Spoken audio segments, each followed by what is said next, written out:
Classroom Live, sponsored by Chandragupta Academy, top floor, Rama Govind Palace, Rewa. नमस्कार, India times में आपका स्वागत है और आपके साथ में आशुतोष तिवारी हाजिर हैं प्रदेश की 4 बड़ी खबरों के साथ। पहली खबर की बात करते हैं।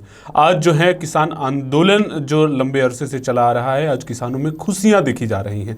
कारण यह है कि प्रधानमंत्री नरेंद्र मोदी ने ये ऐलान कर दिया है कि अब तीनों कृषि कानूनों को सरकार वापस लेगी। अगले सत्र में ये तीनों कृषि कानूनों को वापस ली जाएगी। इसकी घोषणा जो है प्रधानमंत्री नरेंद्र मोदी ने कर दी है। आज प्रधानमंत्री नरेंद्र मोदी मध्य प्रदेश में आए और मध्य प्रदेश में उनका ट्रांजिट विजिट था। ऐसा इसलिए क्योंकि 3 दिन बाद प्रधानमंत्री नरेंद्र मोदी जो है वो मध्य प्रदेश आए और वह यहाँ के विख्यात पर्यटन स्थल खजुराहो में आए और करीब 15 मिनट तक वह रुके और करीब 2 बजे वो यहाँ पहुँच गए थे। और मुख्यमंत्री शिवराज सिंह चौहान सहित वीडी शर्मा जो हैं वो प्रदेश अध्यक्ष हैं, उनकी स्वागत में वो लोग वहाँ पर मौजूद थे। प्रधानमंत्री नरेंद्र मोदी मध्य प्रदेश में आने के बाद वो खजुराहो पहुंचने के बाद वो सीधे यहाँ से झांसी के लिए रवाना हुए। मुख्यमंत्री शिवराज सिंह चौहान और प्रदेश अध्यक्ष वीडी शर्मा उनका स्वागत उन्होंने किया और प्रधानमंत्री मोदी की यह ट्रांजिट विजिट थी। यह महज 15 मिनट ही वो यहाँ पर रुके, फिर उत्तर प्रदेश के झांसी के लिए वो यहाँ से सीधे रवाना हो गए।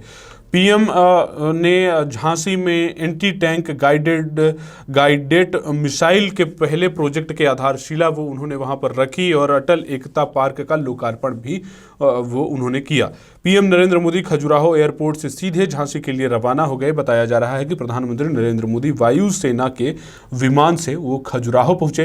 लेकिन इस बीच जो है सबसे ज़्यादा जो है वो चर्चा का जो कारण बना रहा वो था कृषि कानूनों पर प्रधानमंत्री नरेंद्र मोदी का ऐलान। क्योंकि लगातार जिस तरह से सरकार ने जो अपना रुख अख्तियार किया था कि लगातार किसान नेता जिस तरह से आरोप लगा रहे थे कि सरकार में उनकी सुनवाई नहीं हो रही है और वो लगातार आंदोलन कर रहे थे, लामबंद थे। मध्य प्रदेश सहित कई प्रदेशों में किसान आंदोलन तेजी से हो रहा था और राजधानी दिल्ली में भी लगातार किसान डटे हुए थे। यही कारण है कि प्रधानमंत्री नरेंद्र मोदी ने अचानक से फिर किसान आंदोलन पर सबका ध्यान ला दिया है और खुलकर प्रधानमंत्री नरेंद्र मोदी ने कहा है कि मध्य प्रदेश में आने से पहले प्रधानमंत्री नरेंद्र मोदी ने देश को पहले संबोधित किया और उन्होंने कहा है कि सरकार तीनों कृषि कानूनों को वापस लेगी। आगामी संसद सत्र में इससे बारे में जरूरी प्रक्रिया पूरी की जाएगी। केंद्र सरकार इसके लिए कमेटी का गठन करेगी। उन्होंने कहा कि हमारी सरकार लाख जतन के बावजूद किसानों के धड़े को समझा नहीं पाई और देशवासियों से वो क्षमा चाहते हैं कि वो इन प्रयासों में कोई न कोई उनकी कमी रही है। पीएम ने प्रदर्शनकारी किसानों से कहा है कि गुरु पर्व के मौके पर आप अपने घर और खेत पर लौट जाएं। तो उन्होंने यह भी कहा कि जिन किसानों ने प्रधानमंत्री नरेंद्र मोदी का समर्थन किया है, इससे उन्हें ताकत मिला है, उन्होंने उनका शुक्रिया भी अदा किया है।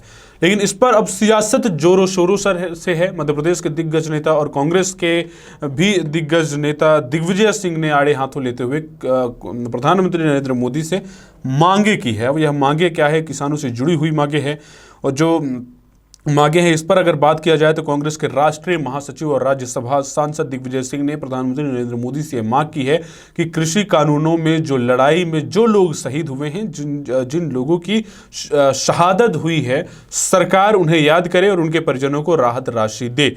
उन्होंने कृषि कानूनों का रद्द होना किसानों की ताकत का जो है वो प्रमाण बताया है।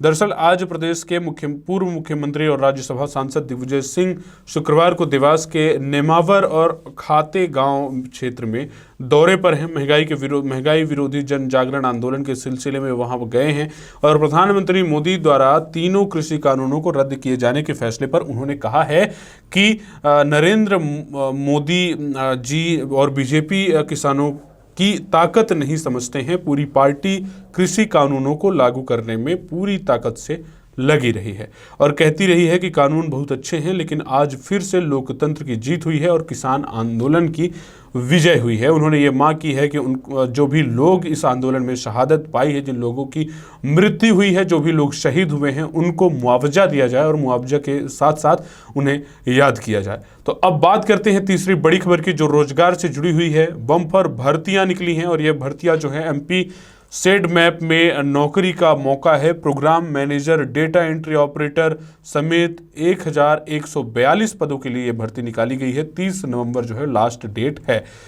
तो मध्य प्रदेश उद्यमिता विकास से प्रोग्राम मर मैनेजर, डेटा एंट्री ऑपरेटर समेत 13 लेवल की पोस्ट के लिए भर्ती निकाली गई है। कुल 1142 पदों के लिए 30 नवंबर तक फॉर्म भरे जाएंगे। इसमें स्टेट लेवल से लेकर डिस्ट्रिक्ट और ब्लॉक लेवल तक की पोस्ट है। सेट मैप सूक्ष्म, लघु और मध्यम उद्यम विभाग के अधीन है।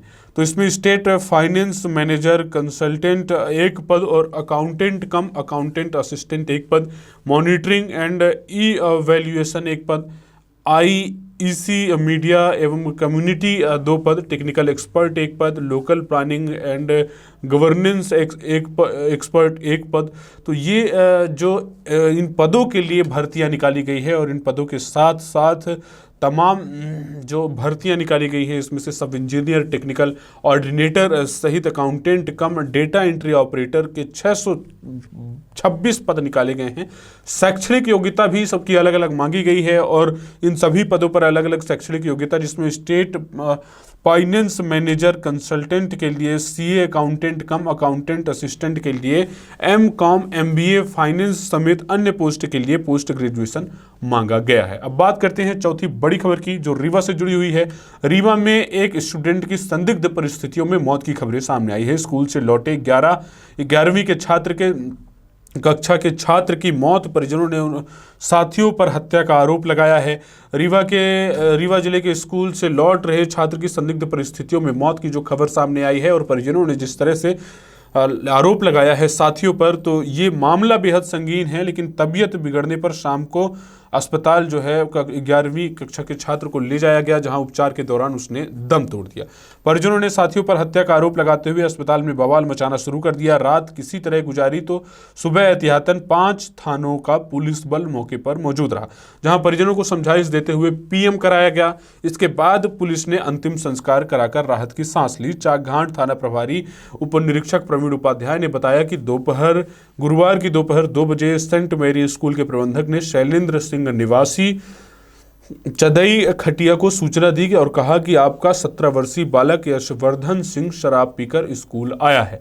इसके बाद जो है शराब पीने के कारण उसके 11वीं कक्षा के छात्र डरे सहमे हुए थे। ऐसे में आप आएँ और अपने बालक को लेकर जाएं। स्कूल प्रबंधक से मिली सूचना के बाद पिता विद्यालय पहुंचे और अपने बेटे को घर लेकर आए, लेकिन शाम 6 बजे उसकी अचानक तबीयत खराब हुई और ऐसे में तुरंत बच्चों को लेकर त्योंथर सामुदायिक स्वास्थ्य केंद्र पहुंचे। पुलिस के माने तो जैसे ही चिकित्सकों ने 7 से 8 बजे के बीच उपचार शुरू किया, वैसे ही छात्र यशवर्धन सिंह की मौत हो गई, जिसका पूरा जिम्मेदार जो है परिवार अब उनके साथियों को बता रहे हैं और वो ऐसे गंभीर आरोप लगा रहे हैं। हालांकि जो इसके पहले की जो सच्चाई है वह क्या है, ये अभी तक पता नहीं चल पाया है, लेकिन पुलिस मामले की जो है जांच कर रही है। तो ये थी प्रदेश की 4 बड़ी खबरें। ऐसी तमाम खबरों के साथ हम रोजाना आपके बीच हाजिर होते रहेंगे। आप बने रहिए विंध्या टाइम्स के साथ। बहुत बहुत धन्यवाद। News room live sponsored by Chandragupta academy, top floor, Rama Govind Palace, Rewa.